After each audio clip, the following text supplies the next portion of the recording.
we welcome you to this special edition of Night Shift. I'm Eric Lopez alongside Bryson Turner. You know that means when we're both doing a show together, fall sports is getting ready. And we're ready, Bryson. Hard to believe, but women's soccer season gets going this week. UCF will be on the road at UAB. And on this episode, we will preview the UCF women's soccer season. We'll hear from head coach Tiffany Sahaydak in her 13th season at UCF. Plus, we'll hear from some of the players we had a chance to catch up with, Bryson. Yes, indeed. As is tradition, women's soccer gets the athletic year off and running. And I can't believe we're about ready to take another lap around again, Eric. But of course, Tiffany Sahaydak and crew get underway in it for a season in which they are looking for some redemption. After going 3-6-6 last season, they will have to do it without all Big 12 first teamer Chloe Netzel. And that is something that we addressed with her at Fall Sports Media Day, which actually happened earlier in the day as we're recording this on August 12th. Quick turnaround time for women's soccer. They get started right quick. They do, and we will have a preview for them, and then we'll have a preview next week for the men's soccer season with Scott Calabrese and company, and then as well as the volleyball season. What's interesting, Bryson, all three sports have one thing. One of the things they have in common is a lot of new faces on these rosters, and it's no different with the women's soccer team. Nearly half the roster, brand new, Bryson, from this women's soccer team for Coach Sahaydak. They were very aggressive in the transfer portal. They've added us some pieces from the portal, including offensively, Bryson, a player you had a chance to talk to on Media Day, and a player that's going to be a name that if UCF is going to have a good season, has to have a great season up front in their transfer from Long Beach State and help solve the missing piece of the graduation of Chloe Netzel. Yes, Liz Wharton arrives to UCF from Long Beach State. She actually was on Texas, Eric, in 2023. So she was actually in the Big 12 at one point that year. But she said that she ended up getting some good experience over at Long Beach State, where she started all 18 matches, scored 3 goals, 5 assists, and was named second team All Big West. So, and given her presence at Media, she's been serving as a bit of as a leader on this team, though, of course, the captain is midfielder Maria Tregansin. And it's not just her, though. We also heard from Coach Sahaydak about how freshman Kalena Bellini out of Utah has also really stepped up as a forward, though she can apparently also play defender. So I don't think it's just going to be because last year Chloe Netzel's score was far and away the leading goal scorer for this Knights squad. But I think this time around, I think the Knights, Tiff Sahaydak and company are looking to get a little more diversified in terms of what their scoring opportunities look like. So Liz is just part of the solution there. It's part of the solution, and it's part of one of the many subjects that Coach Sahaydak addressed in her media presser with the local media that took place on Tuesday. Here is the press conference with head coach Tiffany Sahaydak entering her 13th season as UCF head coach. Hi, everybody. Happy to be here. I can't believe this is my 13th season here at UCF with my husband, Tim Sahaydak. As you guys know, we coach together. So I'm feeling lucky 13, guys. Lucky 13. My hope for this season, I feel good about it. We have a brand new team. You're going to see 11 new players on our roster.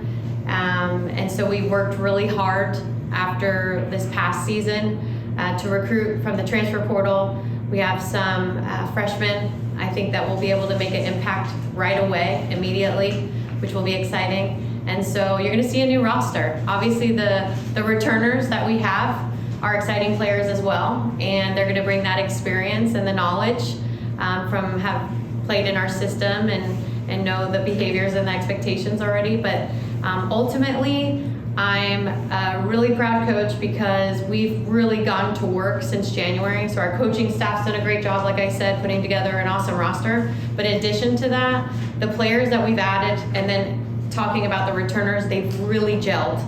And they love playing together. They love training. So their attitudes like to be able to coach a team with an attitude like that they have is a dream. And so just really looking forward to the season, and I feel really positive about it. Coach, obviously you got, Chloe Netzel is such a fantastic player, all Big 12 performer. You don't replace a player like that, but it creates opportunities for other of your strikers and forwards. Just talk about some of the players you've got there that will help fill in the gaps there from a goal scoring standpoint and playmaking. Yeah, of course, it is hard to replace a Chloe Netzel, and we won't, because she's her own player, and you guys saw how dominant she is, but we knew that would be a type of player we would need to do our best to try and replace. And so you'll hear from Liz Warden, a transfer that's come to us from Long Beach State, and prior to that, Texas. So we actually recruited Liz when she was on the portal the first time. She got the wrong school when she was in the portal. She could talk about that to you guys. But now she's in the right place, and we're going to be leaning a lot on Liz. We have another amazing goal scorer, Rahana Reed. Also another transfer. You're going to love her style. She's kind of like a street baller, and she's very deceptive, can get looks on goal too. And then, our midfield's very strong. And a lot of the midfielders are transfers as well that have come in. We have some returners as well. But yeah, we're going to be looking to some new players. We also have a freshman, Kalena Bellini. She's been playing, I don't know if she'll play forward in this next game. She trained as a fullback, but we've been training her up top, and she was very impactful against in our exhibition versus JU. I think she had the most impact. She was the most effective forward that we had, and that was a freshman. And so yeah, I think will we have a Chloe Netzel? I don't know. I hope so, but I know as a whole we've added a lot more talent to this roster. Coach, talk on this transfer portal. What are you looking for whenever you have somebody who is interested in transferring to UCF? Yeah, mainly what has their experience been so far, and so a lot of times the players that we're getting aren't players that weren't getting playing time at their previous university. I mean, we're getting players that have experience. So when we're going to the portal, a lot of times it is we want experienced players that we can plug into a starting lineup or plug into like a rotation immediately. And so we're really looking for that experience and dominant players, and we believe we really have been able to do that. Coach, you of course did have a little bit of injuries last year with Jessica McCall and Emily Thompson. What's it like to have those two back this time around? Yeah,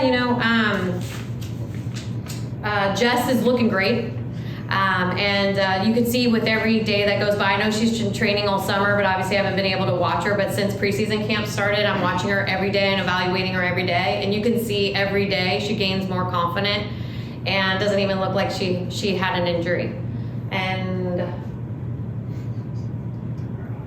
move on from, we took Emily off of the roster actually, so she won't be on the roster. Okay. Yeah. So as far as the goalkeeping situation, you had Genesis.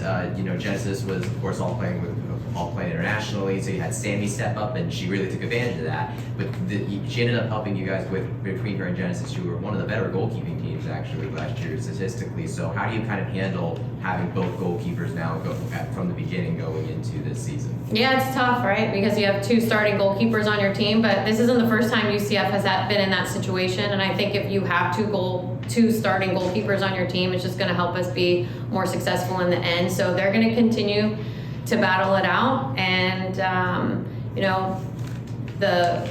the plan for Genesis is not to leave during the season to go on international duty. So it'll be nice to have some continuity with Genesis staying with the team throughout the season. But again, Genesis and Sammy are both doing really well in preseason, and I see us using both of them. Coach, you mentioned the exhibition games that, it's the first time you get a look at this new club. What's maybe something you've noticed after these first two that you didn't before? What I've noticed about our team, Right.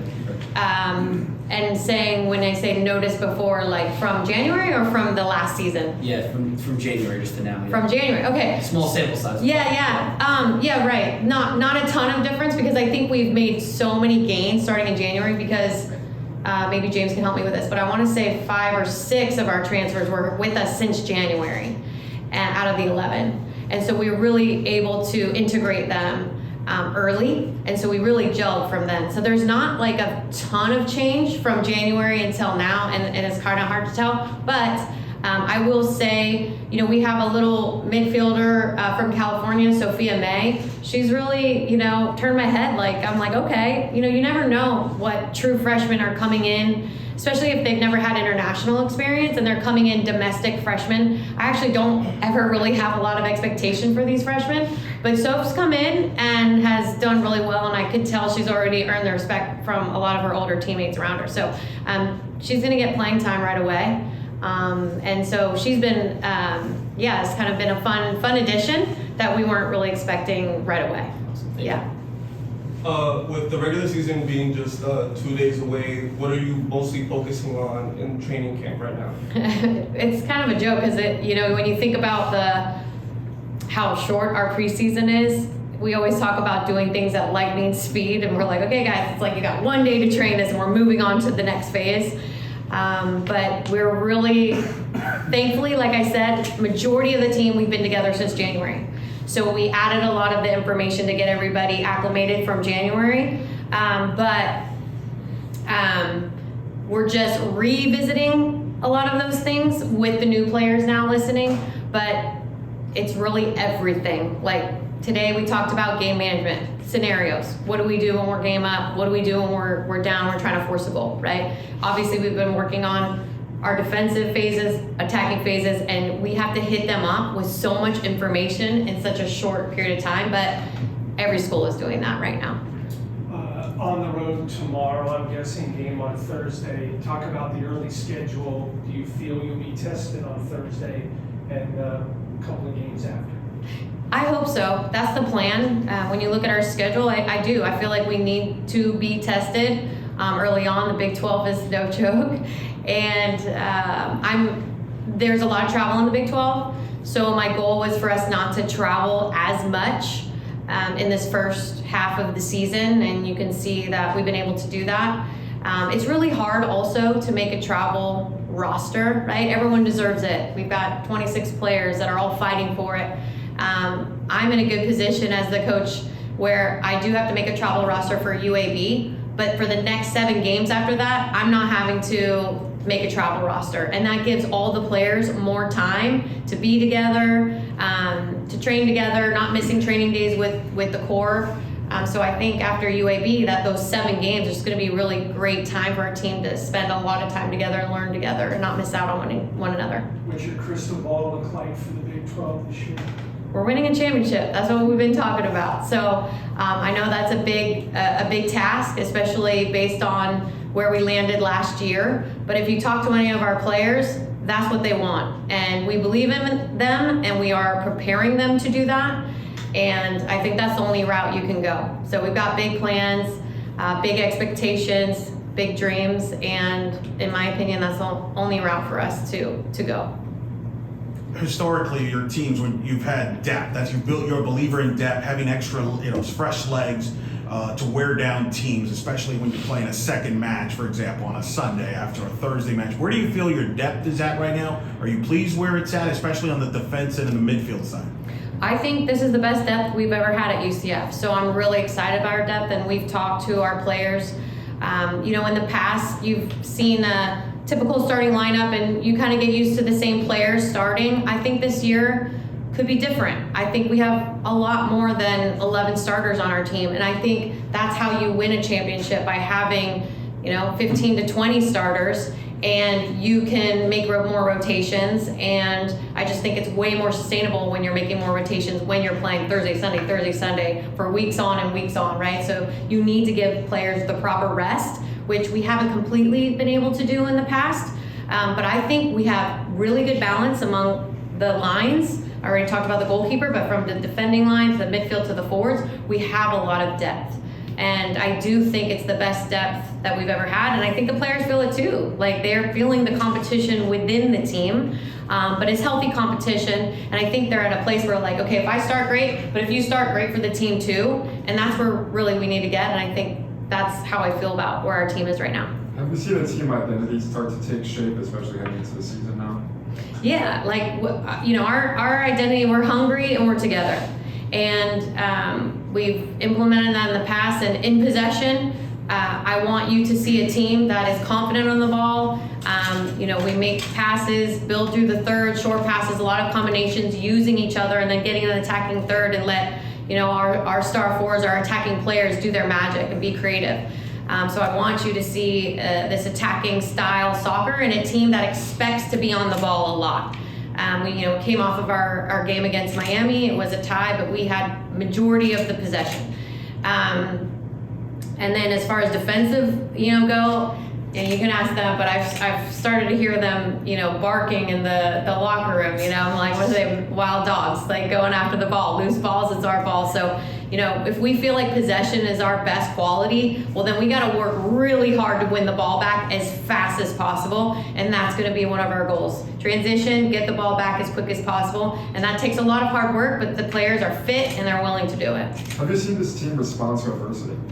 Yes, I would say just in our last match against Miami, we were down 1-0. They scored off of essentially a set play, and we scored within 5 minutes to tie it up right after that.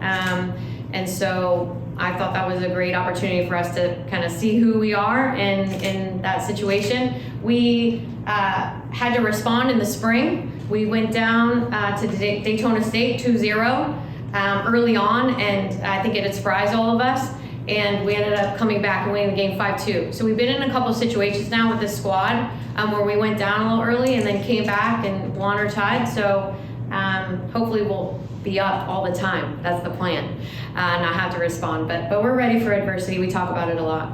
Coach, I saw earlier that Maria Tregansin got named captain. Just what stood out about her that she ended up getting elected for that position? Yeah, she's pure class. She's in a class of her own. She's been here for a long time. Maria, how long have you been here? I don't even know. Maria, how long have you been here? My 5th year. So she's going into her 5th year. She has another year of eligibility, which she promised to stay here. I'm holding her to that. But Maria's been around, and she's that type of leader who's quiet and has a lot of humility, but does the work. And I think over time, when you've just done the work and have respected your teammates and have led through being service-oriented and just leading with humility, you win people over. And she's gone through a lot of adversity herself individually, and just to see her overcome all that, and then also just gain all the respect by her teammates, I am not surprised, but she is in a class of her own, and that's why she's our sole captain this year. Time for one or two more. What's the biggest thing this team needs to do? Because last year you got 3 wins. How do you rebound from that into this season?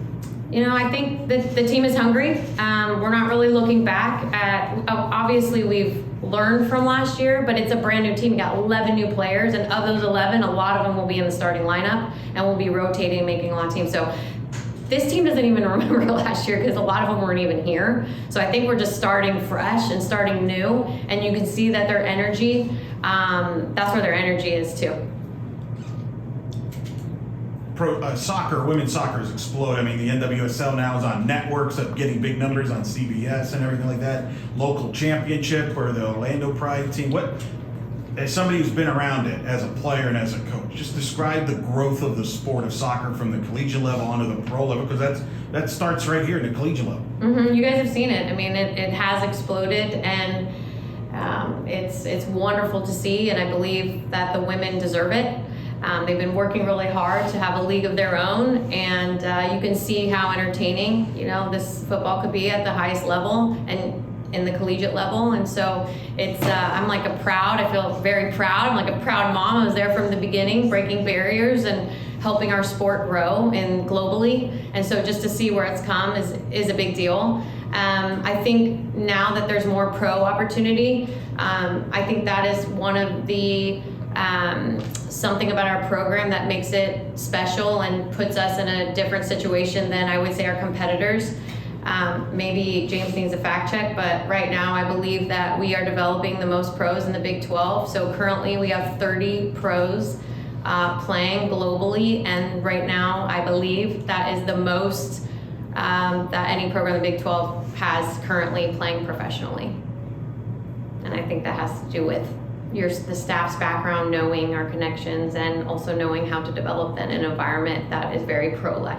Is that a big part of the pitch when you were the transfer recruiting about that? 100%. And if you ask a lot of our recruits and you ask a lot of you can ask Liz, she told me she wants to come here, she wants to be a pro.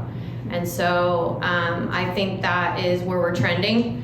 And now we have the statistics to back that, and we have the players to back that because they are playing and having success after they leave here.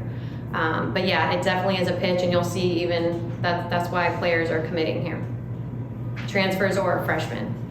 And you ask a lot of them, majority of them want to be pros after they leave here. All right, that was Coach Sahaydak presser. You can watch that press conference, by the way, on our YouTube channel of Night Shift as well. Bryson, what's your takeaway from what she had to say? It was interesting for me. What jumped out to me, I think she feels that she has more depth than ever before. That's a strong statement. I remember that 2022 team that we both covered. That, to me, I thought was one of her deepest teams. So that would be good news. That is something that is a vintage Sahaydak era key to the success, is having more depth. They believe in and just wearing opponents down. That stood out to me from the press conference. What stood out to you of what she had to say? I think you just said just that. I think depth is something that this team did not have as much of last year. We talked, injuries to Chloe Netzel and Jessica McCullen as well in defenders. Emily Thompson came in last year. She was injured the whole year. She's not on the roster this year. It really took some moment, I think, some wind out of any wind that UCF had in the sails last season. And so now with a lot of this new crop, she is able to better position herself and have a much deeper team, much more than a starting 11. For people following UCF football, of course, we hear about how the defensive backs and the offensive linemen are really deep. And really, even though there will be a best few players that will start, it's equally as important to have ready starter-worthy backups to come in, and so that way you can have fresh legs. And I think that's what Coach Tiffany Roberts-Sahaydak seems to be going for with this one. She even has it once again at goalkeeper. You heard me ask her about Genesis Perez-Watson and Sammy Lipkin, who, while Genesis Perez-Watson was playing internationally, Sammy had to come in and take over as the starter and did quite a good job with it. And despite splitting goalkeepers, they were actually one of the better goalkeeping teams in the Big 12 last season. And it seems like in vain of Leanne Maldonado and Connie Organ back in the early 2010s, it seems like we might get some split as far as goalkeeping time between the two of them is concerned. But so even a goalkeeper, though, there's depth. So that'll be something to watch for. But considering that she considers that a strength for this squad, it is very interesting to see how she'll utilize that this season. Interesting, too, how she talked about the fact they've developed players to play professionally. I think she talked about how they had the most players, the Big 12 that play professionally currently. I think she said check their she kind of, by the way, James, who the person she was referencing there is the sports information for women's soccer. Bryce, again, well, they double check that. It was what she referenced there. But 30 players, I believe she said the number. It was interesting because not to give names away, but Bryson and I are for blackandgoldbanneret.com are working on a project that we're going to be releasing hopefully within the next week with the new site look, the all-century team for the women's soccer. And it was interesting that she was talking about that, Bryce. And I was thinking about that because as you'll see when we unveil that all-century team, there is a lot of talented players that she has developed in her time here that have gone on to play professionally and internationally representing the World Cup. And it was funny because you and I were, in our back and forth, we're trying to figure out this all-century roster. That was words out of your mouth about the players playing international, and she just happened to say that in the presser.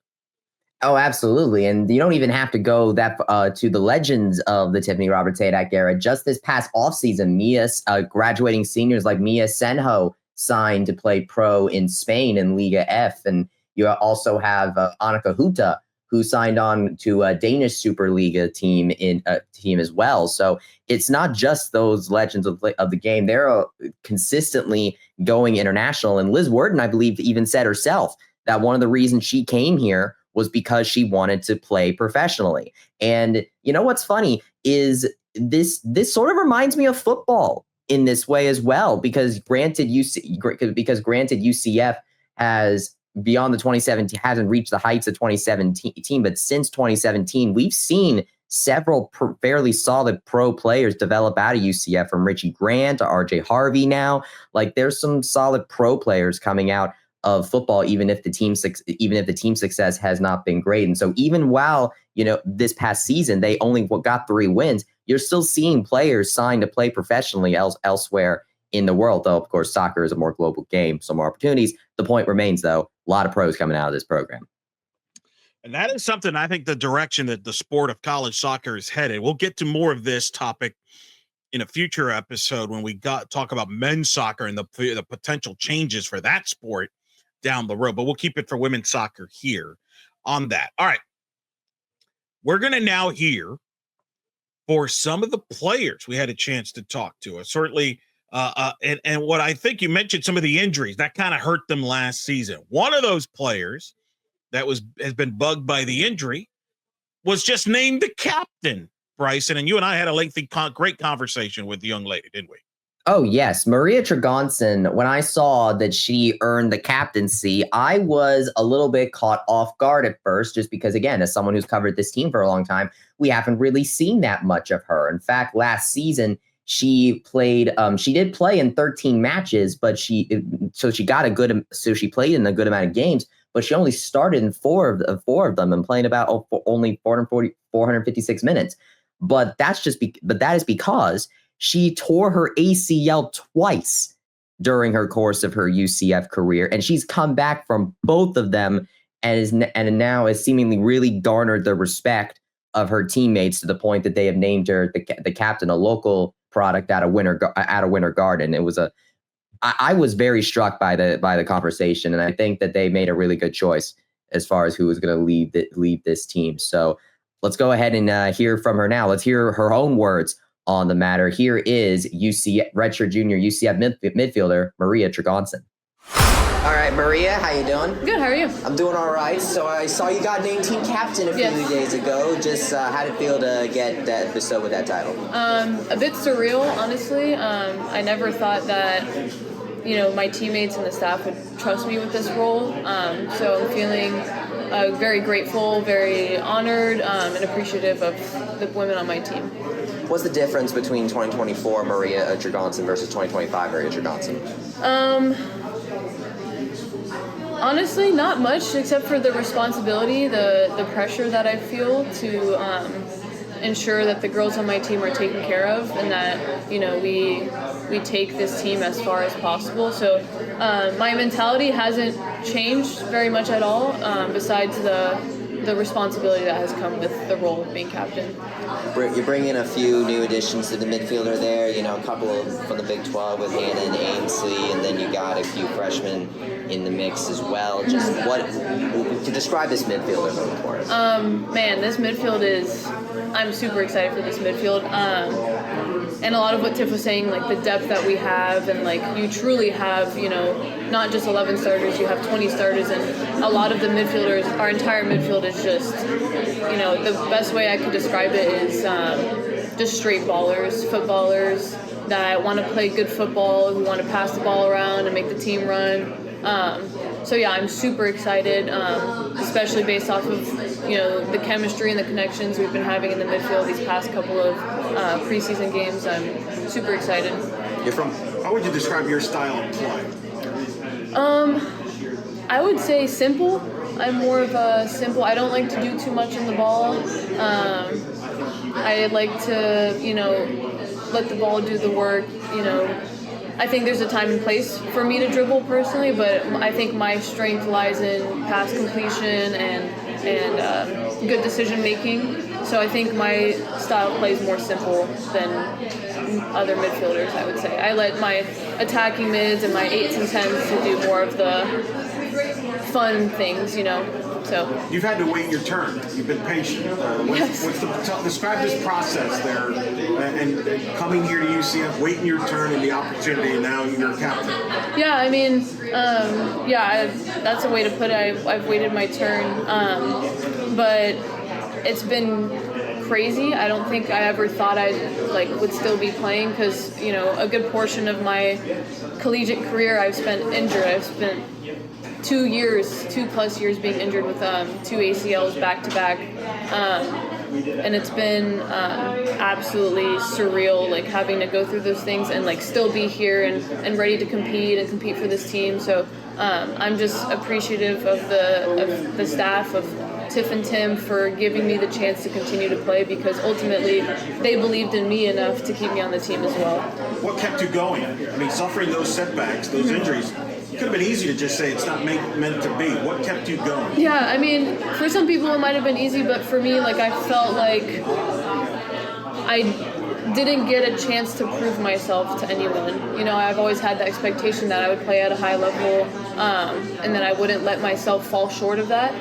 And when that gets taken from you, it's a frustrating, it's a hopeless feeling, but the thought of getting back on that field and ultimately playing with my teammates, that's what kept me going.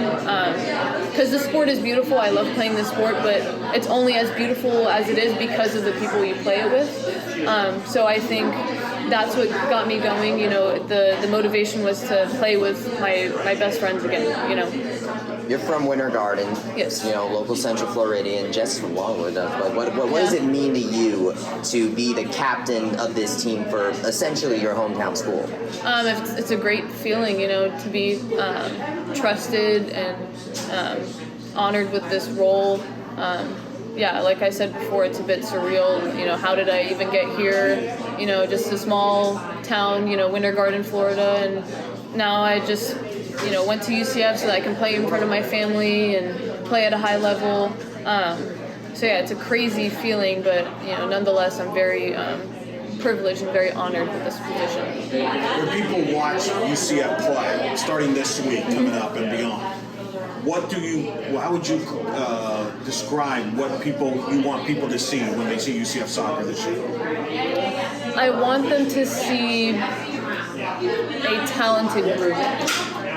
We traditionally, if you look at our roster, we have a very, not very small, but pretty small team. We're not as tall or as strong or as fast as traditional Big 12 teams.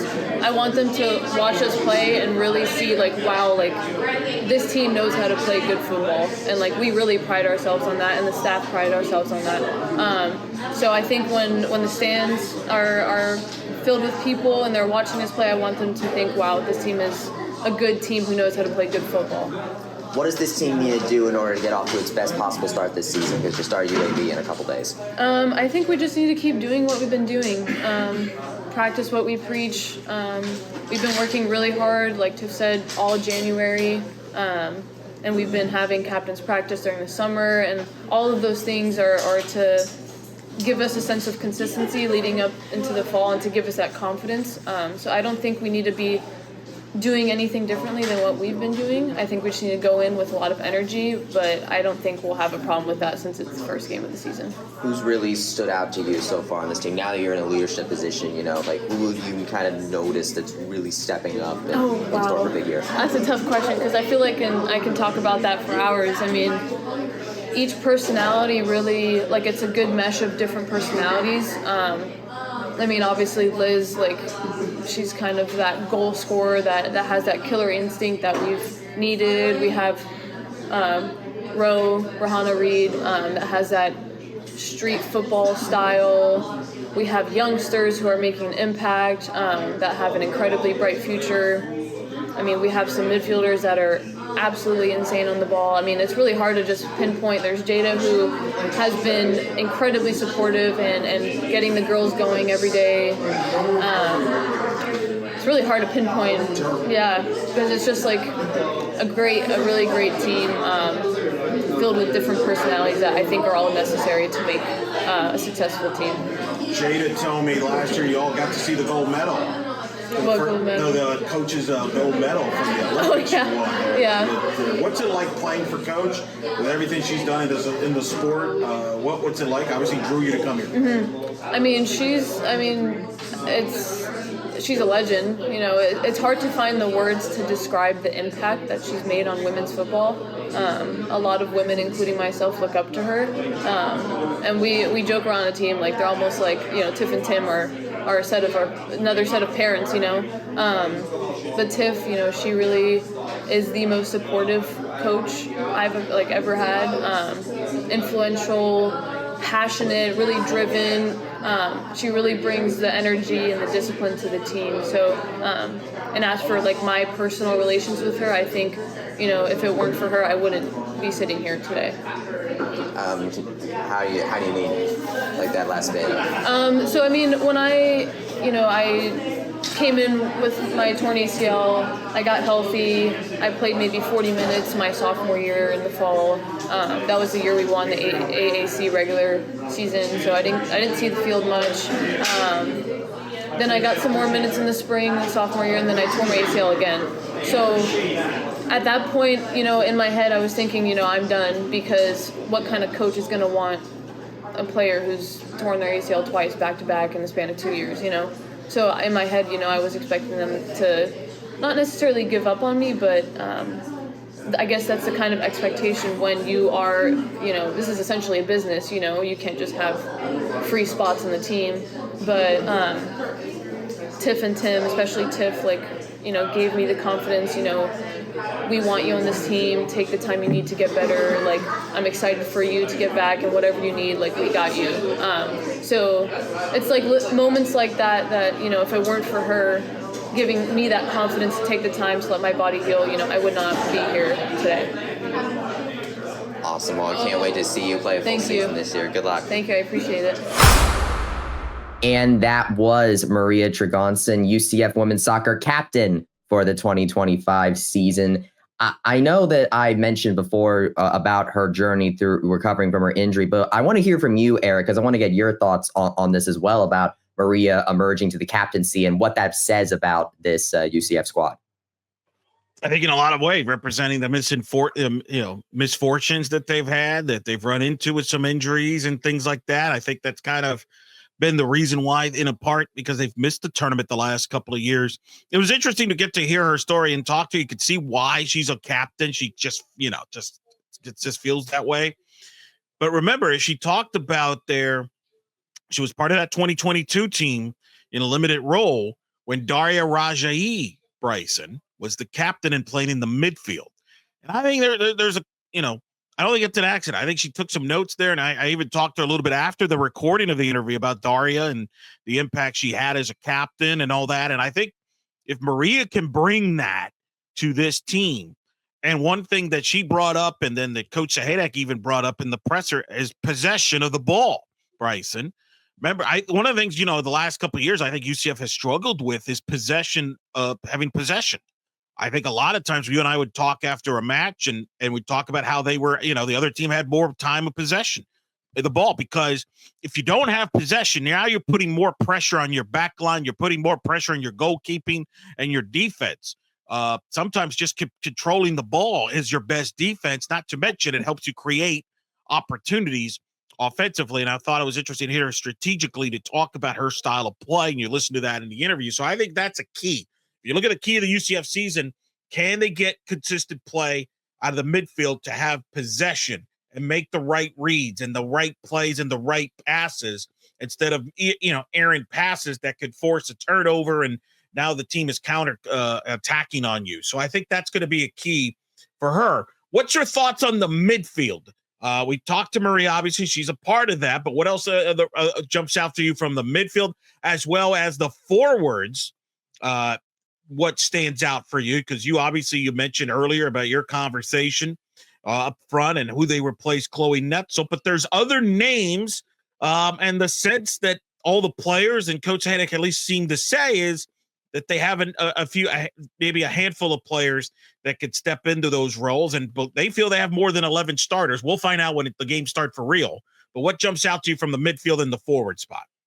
I think what really jumps out here is that there's a good amount of solid newcomers coming to this group. You have Hannah Boughton and Ainsley Moy, both transfers from Big 12 schools. Boughton's from Baylor and Moy is from TCU.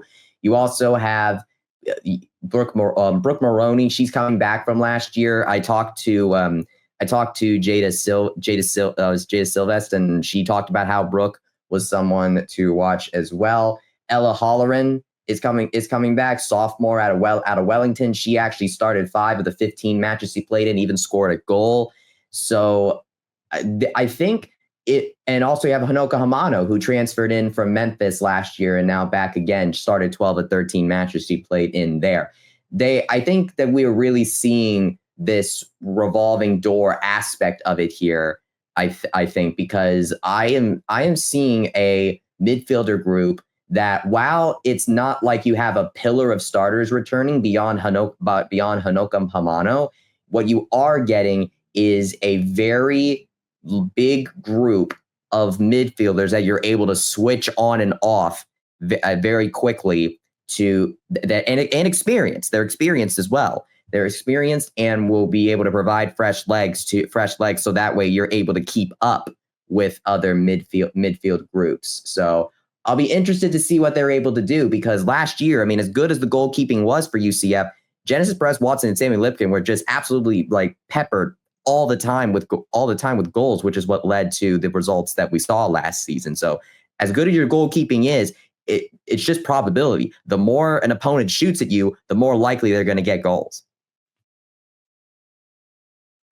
And I'm curious offensively, times we said it was the Chloe Netzel show offensively. Do you think will be a more balanced offensive attack? Will we have 2-3 players leading them in goal scoring, or will one stand pat? What's your gut feeling having talked to the players, Bryce? I think my gut feeling is that they want to be more diversified. That is the idea. But of course, obviously, as football coaches have been telling me about, because I've been a football a lot lately, is doing stuff in practice and the plans you make could change completely once you're under the gun. And so I will be interested to see how they respond when they play. I mean, the fact that in their exhibition match against Miami, you saw Kalena Bellini step up. That's what Coach Robert Sahaydak was talking about. It tells me that they're going to try and stay diversified. The question really is going to be, is a forward going to potentially get a hot leg, and then they start leaning that direction? That's what happened with Chloe Netzel, because of course she was the one that was getting goals scored. Is that going to happen with one of the forwards here? Is it going to happen with Bellini as a freshman? Like, will she break out and people will start going to her? Will Liz Worden do that? Will another forward have a breakout season? I'm not entirely sure. But the point is I think they're making a concerted effort to be diversified. But the question is just going to be, can they stick to that when they're actually playing soccer? It will be interesting to watch as they hit the road to take on UAB to open the season. You mentioned Worden. Obviously, you mentioned earlier, all Big 12 performer when she was at Texas, been all Big West at Long Beach State. All the tools are there. She's accustomed to the Big 12 play. That's why she's here. How quickly she fits in will be fascinating. That would be the front runner there. You mentioned, obviously, defensively, I think that's a key too on the back line. And I think they are one player they're going to be dependent on, who got a lot of playing time last year and had to have a bigger role than maybe she was prepared for, but excel, was Jada Silvest. Jada Silvest, now redshirt sophomore out of Lando Lakes, Florida. Played her high school at Lando Lakes. That's a school that's been very good to UCF in a lot of sports. Bryson, I had a chance to catch up with Jada. Let's hear that conversation I had with Jada now, to talk about what you learned from last year into this year, as well as what your thoughts on the back there defensively, as well as some Coach Sahaydak stories and a gold medal. Here's the interview now. Hi, Jada. Just tell me what's it like there. It's game week. The season's about to start. Tell me what your feelings like. Yeah, it is game week. We're so excited. We just had training. We're looking really good. Just excited for our first actual game. Tell me about some of your fellow defenders. Who are some names people need to learn and what to be on the lookout for this year? I think you guys heard Tiff talk about Jess McCullen. She's looking great. Me and her played together a lot last year before she got hurt, and she's coming back even better than before. So that's a name to remember. And then Brooke Mulroney too. She's our new outside back, where she played wing last year, and she's took on that role as a defender so well, and she's been killing it. So those are two names that you'll really need to remember in our back line too. What did you learn last year that you'll apply this year as far as to make you a better player, better teammate, and as a team as a whole? I feel like for me, like I played probably almost every game full minutes, and like that itself is just helped me grow so much as a player. Just like knowing the game and just helping my teammates now. Like I can be that person to tell them where to be, and just having that experience under my belt, just I feel like has really helped me grow. Talk about Genesis and the goalkeeper. You got, last year people were like, oh, they don't have the experience. Now they have gotten that experience. Have you noticed that? Yeah, Seeing them this year? I've seen a huge jump in our goalkeeper room. Honestly, they both have been doing great. It's a good battle, like Tiff said. It's going to be an interesting one because they're both so good and both have such different strengths, but help our team so much. So it's really been nice to see them like grow as players. Describe playing for Coach Sahaydak, somebody who's accomplished so much in the sport. It's honestly so inspiring. Like I feel like I like to describe her as our biggest cheerleader because she knows what it's like to be us, and I just feel like she understands us so much that she knows exactly what to say and like exactly what to say to get us going. Whether we're having a bad day or a good day, she just always is there to uplift us. So it's great. I'm always curious, like, as when she was recruiting you, are you asking her about her playing career, or is it your family that's asking her? I'm curious, who's the one that's asking? I mean, a little bit of both. We're all kind of like, want to ask those big questions that nobody else asks, and it's like so cool the experience she has in the women's soccer world. So it's really just inspiring. And we love hearing about it. We hear about it every day. We still to this day just ask her new questions, and she loves it too. So. Has she shown you guys like the gold medal that she's won or any of that stuff, or not yet? Yes. So last year there was a couple of us who went and we did like a interview in front of a big group of people, and so we actually got to hold the gold medal. And that's the first time we've ever done that. So it was pretty cool. That's it pretty was good. awesome. Yeah. That's a good deal. Chloe was such a magnificent player. You don't replace a player like her, but there's other players that step into those roles. Who have you seen there that has stepped up there from an offensive standpoint that you think could be some names to watch? Liz Warden, she's a great attacker. We go at it every day. I'm a center back and she's a center forward, so it's just a battle every day on the field, and we love it because we just make each other better, and she's such a good player, and I can't wait to see her in the games, honestly. There's such a rich history in this program. There's been so many great players that has played your position. Are you aware of that, like the Kanya Plumbers and players that have gone on to play in the World Cups and stuff like that? Is that something you take pride in and something you are conscious about as far as the tradition and the history here? Yeah, I mean, I really do take pride in that because I just know that there's been so many great players before me, and I feel like it's my role to step up and just take on that leadership role, like being a center defender. So I just really do take pride in that. What got you to come to UCF? Tiff. I love her. And Tim. All of our coaches are great, but they're just such good people, and they really do care about you, which you don't find most places. So it's really nice to have that. Is there a bit of a chip on the shoulder after last season? You had so many injuries. Things just didn't go your way. Is there a chip on the shoulder to kind of, hey, we're way better than that, especially with the new faces and you players like you coming back? Yeah, it's just, we like to describe it as like a series of unfortunate events. That was the description of our season last year, and I just feel like all of us are so ready for redemption from last year because we had so much talent, but we just didn't produce.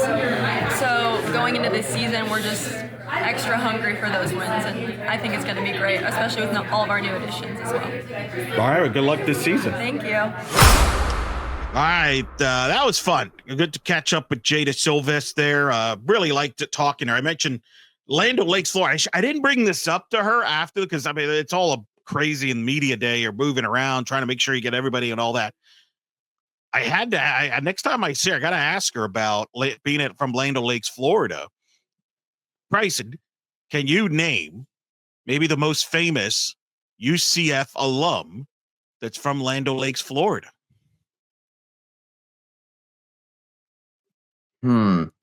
And I'll give you a bonus question on this. There is currently someone on the UCF softball that's from Land O'Lakes, Florida as well. So there you go. 2 questions right there. Okay. As far as most famous, I gotta think it's a football player, right? I mean, if it is, I don't know about it. I'm just gonna go. It's a softball player.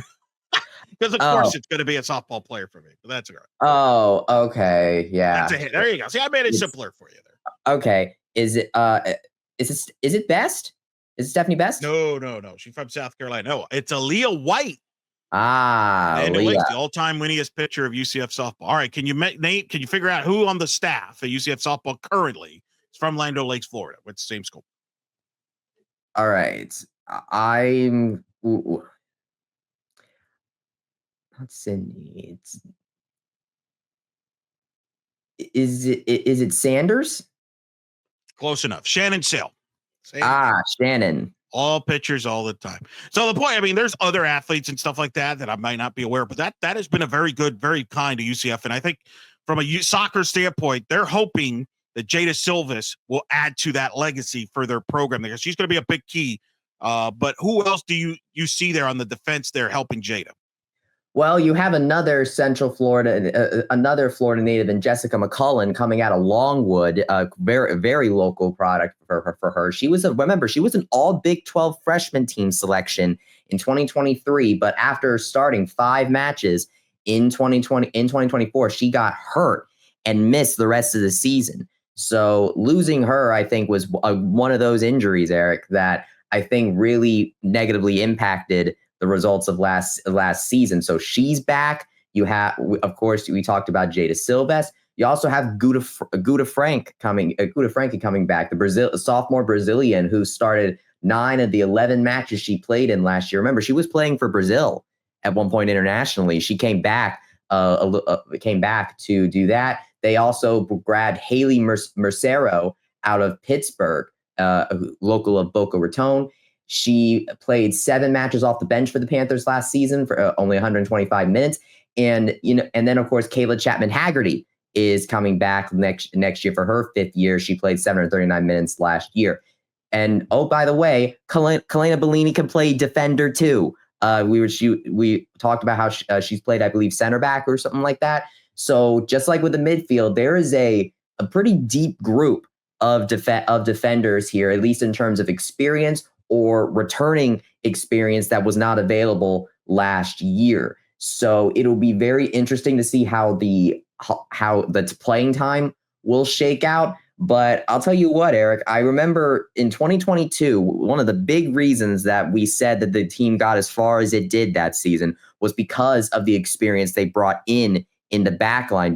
I believe Georgia Eaton Collins and Khalees Barton, names that come to my mind. And lo and behold, you bring in a transfer out of Pittsburgh there. Funnily enough, there's actually a Washington State transfer out of the forward spot. But point is that it's a deep defender unit. You get a great player back. It just is going to depend on who is out there at once and utilizing those fresh legs in order to keep the balls from getting into the net. You mentioned a couple times here during this episode the goalkeeping. They get them back. They got 2 players that started games, meaningful games, last year are both back, and Sammy Lipko and Genesis Watson. The historical standpoint from the goalkeeping is incredible at UCF. It's arguably one of the highest pressure cooker positions in UCF athletics, alongside being the quarterback in football, a pitcher in softball, etc. Give me your thoughts, having seen both of these goalkeepers. Watson got a lot of attention, played internationally last year, had a good season, but Sammy Lipko, I believe, was the goalkeeper when they upset Georgia in the regular season, which was the highlight of last season. So you got 2 solid goalkeepers. How do you see this playing out in this 2 years now since Caroline Delisle, the great Caroline Delisle's graduation? Of course, you had Vera Veras before that, so Connie Organ and Maldonado. So this is all in the Sahaydak era. The great goalkeeping has been a key to the success. You got to go back to the Hall of Famer Alina Reyes even before that, towards the end of the Cromwell years. So what's your thoughts on the 2 goalkeepers this year? I think we're seeing another Maldonado and Oregon situation happen right in front of us again, Eric. 2013 when they split the season, and it was interesting. It was unique because you and I have actually had a lot of conversation about this recently, where Maldonado would start a lot of games, but then like in the championship game of the American against Rutgers, when they went to penalty kicks, they brought in Connie Organ to be the goalkeeper, to be and win on penalty kicks, because they just liked her better as a penalty kick goalkeeper than Maldonado. It was fascinating. I've never seen that. I watched it live when that happened. It was kind of wild to me. So You think we could be headed that way this year, or a bit of a split? I think it's more of a split. And now I don't know about their specialties. That's something that goalkeeper coach Chris Cummings is going to have to kind of determine on that front. But what I do know is with the stuff about the fresh legs that Coach Sahaydak was talking about, even if either one doesn't really have a specialty per se, I could easily see if something comes down to penalties, that coach will bring in the other goalkeeper that didn't start the game, just so they have fresh legs in the net for a situation just like that. The plan, as you heard Coach Tiff say when she went with her press conference, the plan is for Genesis to not play international competition this season. So that means we will not have to worry about her having a prolonged absence. And so the question then really is, how do you split that time with Sammy Lipkin? Genesis Perez Watson, of course, played a lot of Big 12 games last season. She ended up putting together that amazing tie against Colorado, most saves, one of the highest saves in a game in program history in quite a long time. So it'll be interesting to see if maybe they start off with Sammy Lipkin for non-conference play and then go to Genesis Perez Watson later, or they just swap them off every other game to keep things fresh. Because as you well know, Eric, the UCF, the women's soccer schedule for all college soccer is very fast. And so giving it goalkeeper more time to rest could conceivably prove fruitful. Or like you said, it could be a Maldonado Oregon situation where you just switch them off mid-game and you do it on that basis. The point is, though, is that you have depth. And that's what Coach Sahaydak has really been hammering home in terms of this team. And it goes all the way to goalkeeper. And after watching last season, I mean, you can't really argue with that, I think. We'll start to see some answers starting Thursday when UCF will be in Birmingham against UAB. I cannot believe the season's here. Like, this thing sped. August 14th, UCF at UAB. The home opener, Sunday night, August 17th, 6 o'clock Eastern. UCF will host FAU. Part of a stretch where UCF doesn't have to get on a flight. They'll host their longtime rivals, the South Florida Bulls, Thursday, August 21st. 7 o'clock kick for that one. Make a note of that. 7 o'clock kick this year for the weeknight games. Then the LSU comes to town. The LSU Tigers will be here on Sunday, August 24th, 7 o'clock. And then they go down to Gainesville to take on the Florida Gators Thursday, August 28th. And then we'll be hosting FIU and then at North Florida before the Big 12 slate starts. What catches your eye real quick? Pick a match or two that catches your eye in the non-conference portion of this schedule that you've got circled. I think for me, the ones to the circle, I think South Florida kind of has to be it. Florida didn't exactly do very hot last year in women's soccer, and they in fact they finished 120 in the RPI last year. But South Florida, they're projected to finish second in the American. They finished the season 46 in the RPI. They were second in the American last season, 12-2-5. It's a rivalry game. I think that's going to be a very important the very first big test for this women's soccer squad, because UAB, they were 129 RPI last season. FAU was 256. So South Florida will be the first time that this team goes up against, I would say, a team that conceivably could have made the NCAA tournament had they won the American. Of course, you have LSU after that, but that first test, I think, will be very important. LSU, I believe, was an NCAA tournament team a year ago.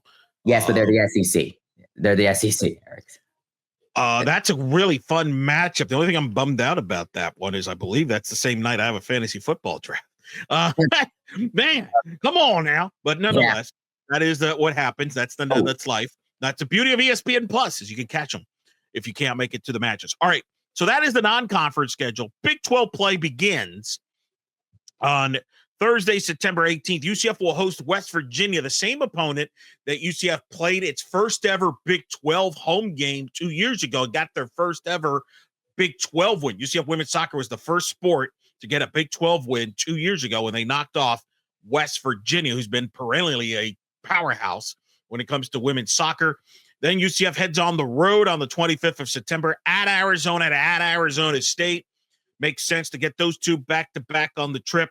They come October 2nd, host Utah. They host Kansas State on Alumni Weekend, October the 5th, or at Cincinnati, October 12th.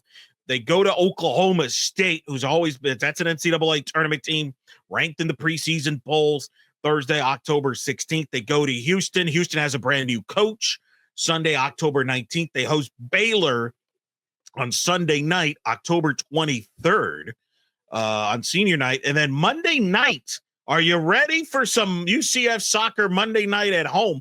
BYU, Bryson, comes to town on October 27th. More on that in a moment. And then, my goodness, they finished the regular season going to Lubbock, Texas to take on Texas Tech. Woo! You look at that stretch, Bryson. If you look at the Big 12 preseason polls, Texas Tech is the preseason favorites at number one. They have a lot of returners back. They expect big things up there in Lubbock, and talking to my friends up there in Lubbock. And then BYU was preseason pick number 2, and they are one of the most highest scoring offenses in college soccer. They come to UCF for the first time to play as conference rivals. UCF played at BYU a couple of years ago. I believe it was BYU that knocked them out of the Big 12 semifinals a couple of years back. So they come to Orlando. That is 2 mega matches that stands out to me, Bryson. A rough finish to the season with arguably the 2 best teams in the Big 12 back-to-back, Bryson. Well, the good news is that the start of their Big 12 schedule can help them kind of get an idea of how they'll compete against the top of the Big 12, because let's not sleep on West Virginia. They're picked to finish 4th in the conference. They were 28th in RPI last year, made the NCAA tournament, losing in penalty kicks to 5 Kentucky. So after that, you can say that it gets relatively easier. You know, they don't play against someone who finished with an RPI higher than 62 for the next few matches until you get to that stretch that you mentioned, Eric, where you have the last 5 matches of Oklahoma State preseason top 25. You get a little bit of a break with Houston, but then you come back with Baylor, BYU, and Texas Tech. That stretch, Eric, if let's put it this way, if you are going into that stretch where you're unsure if you're going to make the Big 12 tournament. By the way, the Big 12 tournament, the top 8 schools qualify for that this year. UCF, is projected to finish 12th in the conference. So the coaches' poll says they don't think they're going to make it.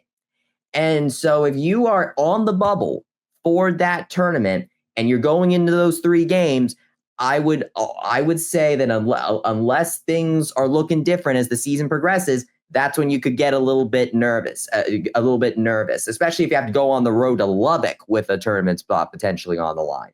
So I think it really showcases that the margin for error earlier in conference play, I feel like is relatively thin. I think you need to be able to really pick up wins in that early stages, like, Arizona State, Utah, Kansas State, Cincy. Get some momentum going for yourself, so you give yourself the best chance late, or you give yourself a cushion in case you run into issues later on, and try to at least survive and get into that Big 12 conference tournament, because only half the conference is going to make it, Eric.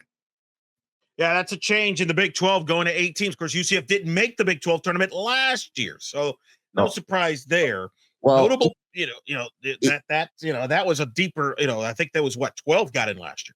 Well, yeah. Well, interestingly, the Big 12 is because it's an interesting little story, because I looked this up. Originally, the Big 12 tournament was supposed to be at CPKC Stadium in Kansas City, the home of the Kansas City Current, for this 2025 season. They struck a deal for the 2024 championships, which were last year, and 2025. But this year, but apparently they're not doing it this time. I looked up I think it's because of the Kansas City Current schedule, because around the time of the Big 12 tournament, the Kansas City Current are still playing their season. So my guess is that's probably why they were voided, though, of course, there's also other events they probably want to host in Kansas City as well. So instead, UCF is going to be, or Big 12 is going to be going to campus sites for their conference tournament this year. Wow. Yes. I know that. Whoa. So the quarterfinals and the semifinals are both going to be at TCU at TCU on November 3rd and 5th, and then they go to Baylor for the final in November 8th. So they're going for more.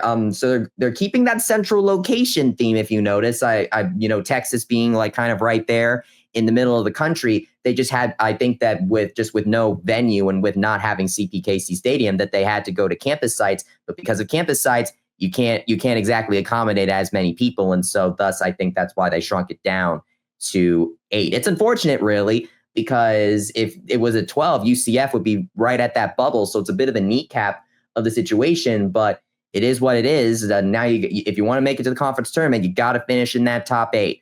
And there's some ground to make up for UCF if they want to do that, at least in terms of the preseason poll. What I don't mind the campus sites. Actually, some part of me prefers that from an attendance standpoint. The only thing I don't like about that is predetermined that no matter what, TCU and Baylor are going to host. I wish they would just base it on the regular season results and wait till that, kind of like the Sun Belt does on the men's side over the last couple of years. I would prefer that format, but nobody asked us.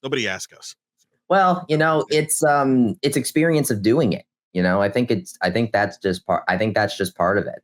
But that is something to keep in mind. I mean, TCU and Baylor, that should give them, that they should make them pretty at least feel pretty good there. I mean, TCU is a team that actually was the pick in the preseason. I think I misspoke. I said Texas Tech. TCU got more first place votes. It was very close. TCU, Texas Tech, BYU, you were top 3 when it comes to the women's soccer, the preseason poll that you mentioned that UCF was 12th. I'm going to give you a couple quick names to keep in mind in these opponents. Texas Tech arguably has the best goalkeeper in the Big 12, at least going into the season, and Faith Gwynn. That's a name that UCF could have to deal with. Avery Fricknick is one of the better defenders with BYU. We spend a lot of time talking about their offense, but they got a good defender as well as a great midfielder in Lucy Kessler. BYU is my pick, in case you could tell. So I think to win the Big 12, followed by Texas Tech. Maybe that's why I overlooked TCU on that. Kiara Blundell is one of the better strikers out of Arizona State. So the UCF's going to have to deal with on the road. Of note, let's see. Is there any other players there that jumps out to you there, Bryce, that you're keeping your eye on that UCF's going to have to deal with? I mean, I'm looking at Rest Pass, a forward from West Virginia. You mentioned the Mountaineers. That's been a perennial top 25 program that UCF will open Big 12 play with. Oh, yes, of course. You also have Connie Knights, Colorado's goalkeeper, who also was named all preseason there with Faith Nguyen. You also want to look for. You also want Lexi. I remember the name Lexi Watts from Kansas. That name strikes me. It strikes me as familiar right there. So that is definitely someone you don't want to overlook right there. BYU definitely does have a good representation among the all Big 12 preseason. Few of Kansas as well. Yeah, BYU still has a core of those players that were part of that team that made it to the College Cup 2 years ago. So. Yeah, it is. Yeah, it is it's a toughie. It's a toughie. Jordan Knights, by the way, defending goalkeeper of the year for the Big 12. So that Kiri Blundell was freshman of the year last year. So they'll be back as well. Yeah, it is good. It's amazing because I remember when we were talking about in the Big 12. There it is. Lexi Watts was all Big 12 first team last year. That's why I remember that name. So I remember when we talked about UCF joining the Big 12, we said women's soccer was relatively wide open.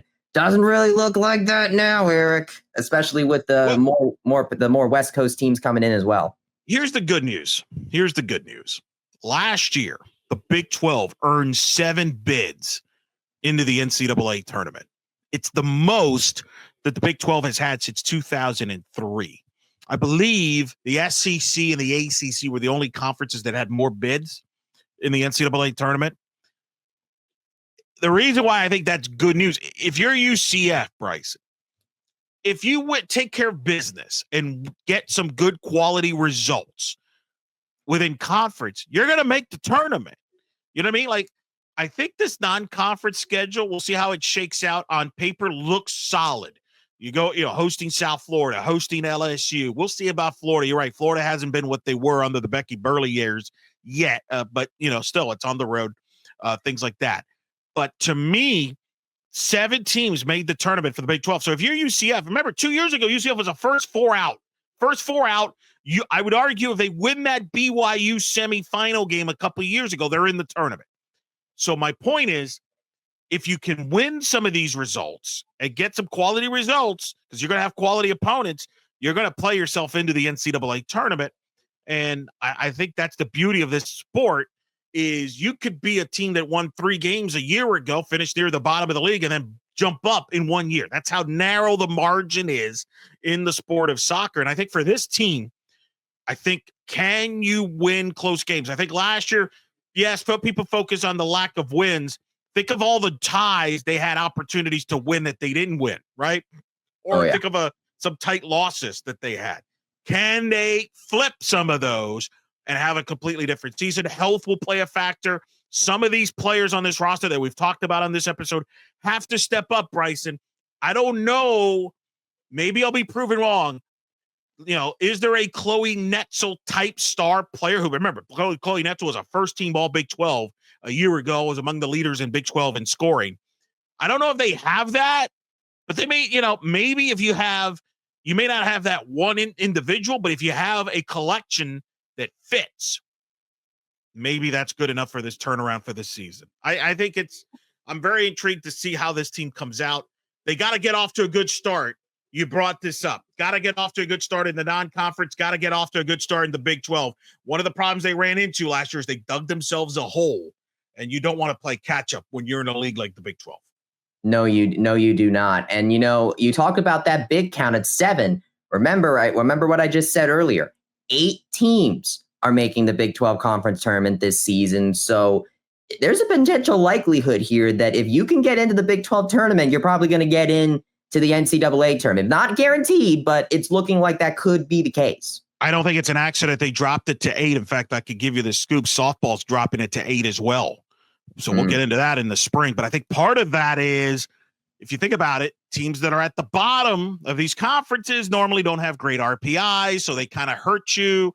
So I think the Big 12 here is like, hey, let's eliminate some of that and improve our quality of matchups in the Big 12 tournament, where you don't hurt the teams. You can only enhance and help your teams get more bids in. I think that's the thinking there. I'm not opposed to that. I think that's a good move. Hopefully, again, UCF change some results. A more experience in the goalkeeping, I think, is big. I'm fascinated to see who steps up in the goal scoring. They're going to have to score, because this league, people score goals. The skill, that's one difference. I think if UCF's learned anything in the Big 12 in soccer, is it's not like the American, which was a more defensive league where you can win a 1-0 game. And the Big 12, there's more skill in the power leagues. So you got to win some 3-2 games from time to time, 2-1 games. And we'll see if they can do that this upcoming season. Final thoughts, Bryson, before we wrap this up. I think the big thing this team is going to need to do is they need to take the load off of Genesis Perez-Watson and Sammy Lipkin, whoever they have in goal. They last season proved that either of them have the wherewithal to be a solid starting goalkeeper in this conference. The question is you need to lessen the number of opportunities opponents have against them. Look at how many ties there were. 6 ties. That's I guarantee you flip those ties to wins, and you get into the NCAA tournament that way. And the way you do that is you limit the opportunities your opponents have to score, and then you just need to get one. You just need to get one more goal than your opponent to pull off that win. And I think that this team seems ready, built to do that. Maybe you don't have a star like Chloe Netzel, but you have a good stable of forwards that can get that extra goal when you need it. And then you have a deep backfield spot and deep midfield core to keep possession and guard your goalkeepers, and which we already know can provide a very good last line of defense. So I think this is a very much greater than the sum of its parts type of team. I think that's what Coach Sahaydak is going to be going for this time around. And they're looking for a rebound. I actually looked this up. UCF women's soccer has never had back-to-back losing seasons, ever. So that is something, of course, Coach Sahaydak is going to be something look to avoid doing this year. And this is the 44th season of UCF women's soccer. So that's pretty good. That's a good stat there to end there on that. Keep it on blackandgoldbanneret.com. This is your home for coverage of UCF women's soccer and all the Olympic sports. Bryson Scott is going to have his preview up by the time this episode is up on what to look for on the women's soccer season. Check out the YouTube channel. We'll have the post games throughout the season. We are the home for UCF women's soccer post game pressers. You'll see them there. We're going to have, again, folks, coming up this fall here on Night Shift, we're going to have multiple podcasts. Get used to this. You're going to hear, you heard on the previous episode, Kyle and Jeff break down the football roster by position. Right now, if you go to blackandgoldbanneret.com, you got position previews there. Bryson, by the way, you can check out his football coverage at Sports Illustrated SI, correct, Bryson? UCF Knights on SI, yes. You can also follow me at It's Bryson Turner on X. That is where I post my articles there as well. That's where his football content will be. The good news is we still have him exclusively here for his conference on the Olympics, like women's soccer. He'll be out there covering it as well. Check out the YouTube channel. Check out blackandgoldbanneret.com. And then, as I mentioned, Kyle and Jeff recap the position preview battles. Somehow Kyle and Jeff keep ducking us, though, Bryson. I feel like they don't want to challenge us on our top 50 head coaching list of all time. They keep talking smack, but they don't want to back it up when it really matters. Like, hey, let's do the show about it. Oh, I don't know. I want to talk about some other stuff. So that speaks volumes. A lot of yapping, but they're not backing it up. But throughout the year, we'll have a football podcast on Night Shift. We're going to have breakdowns of football. We're going to have a lot of content. And then me and Bryson this year will do a lot of these podcasts that may sprinkle in some football from time to time with interviews and stuff, but mostly we'll tackle some of the other UCF sports going on, like women's soccer, men's soccer, which we'll dive into next week, as well as volleyball, which gets going in a few weeks, and then all the other sports going on, we will tackle here with me and Bryson throughout the season on Night Shift. So more content, more to come. Keep it here on Night Shift. Make sure you subscribe to the YouTube, all your places where you listen to the podcast, especially Spotify, Apple. If you're a softball fan, I recently interviewed Shannon Doherty, the former UCF great, who's now the FAU Director of Player Personnel. That's on the In the Circle podcast at In the Circle SB on the podcast feeds as well. Our next episode that we will do, me and Bryson at least, will be the men's soccer preview. That'll be next week. Give a tease of what to expect on the men's soccer side, Bryson, what people might expect and some of the questions that we'll tackle next week on that episode. Well, Coach Calabrese, fresh off of getting a new extension, by the way, due to your extension for Coach Calabrese, entering a new era now with both Luca Dorado and Anderson Rosa both graduating and moving on to the professional levels. So how do the remaining men's soccer players adjust to that? Who's going to step up? Who's going to become a leader? And how they will be able to come back after another year of unfortunately getting upset in the first round of the Sun Belt tournament. So how you're able to bounce back from that and enter a new era for Scott Calabrese, or maybe a new subsection of the Scott Calabrese era at UCF. Check out blackandgoldbanneret.com, the new site, new look, and should be a lot of fun. Until then, for Bryson Turner, I'm Eric Lopez. We hope you've enjoyed this edition of Night Shift. Good luck to the UCF women's soccer season. We'll talk to you soon.